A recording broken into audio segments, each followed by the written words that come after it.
المرسلين وعلى آله وصحابته أجمعين. سبحانك لا علم لنا إلا ما علمتنا إنك أنت العليم الحكيم. سبحانك لا فهم لنا إلا ما فهمتنا إنك أنت الجواد الكريم. قل رب زدني علما.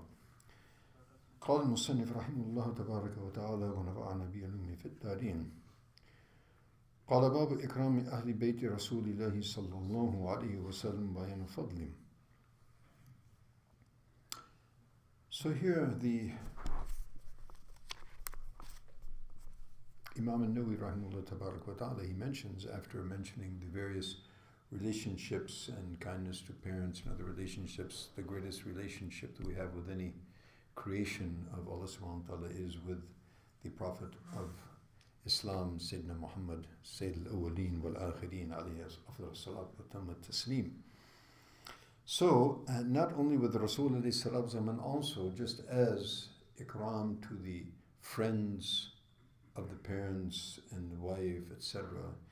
So also, of course, not only ikram and respect and honor that is due and appropriate to the Prophet alayhi salam, but his family as well, Ahl Baytihi.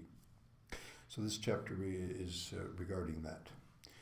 So in that connection, he mentions two ayats. أعوذ بالله من الشيطان الرجيم إنما يريد الله ليذهب عنكم الرجز أهل البيت ويطهركم تطهيرا.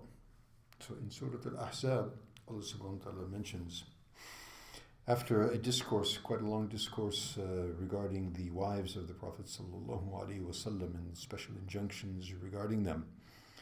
So Allah subhanahu wa ta'ala mentions here that actually what he intends with these injunctions and with these specific instructions to them is that he wants to do away with all forms of impurity and inappropriateness. Ahl al-Bayt, people of the house meaning the dwellers therein, meaning the family of Rasul alayhi salatu wasalam, specifically here the wives of the Prophet sallallahu alaihi wasallam. And of course, his household would be his wives and his children and their offspring. And also in that connection, sort of indirectly, he mentions قال تعالى ومن يعظم شعائر الله فإنها من تقوى القلوب. And whosoever will magnify and glorify and honor and observe the sanctity of the symbols of Allah subhanahu wa ta'ala. So that definitely is an indication of the presence of taqwa in the hearts. So what could be a greater symbol of Allah subhanahu wa ta'ala than his prophets and their families and the family members? So may Allah subhanahu wa ta'ala give us all tawfiq to understand their position and give us tawfiq to give them their respect and honor. And of course, the progeny of Rasulullah continues up to this day, and it inshallah will continue to the Day of Judgment.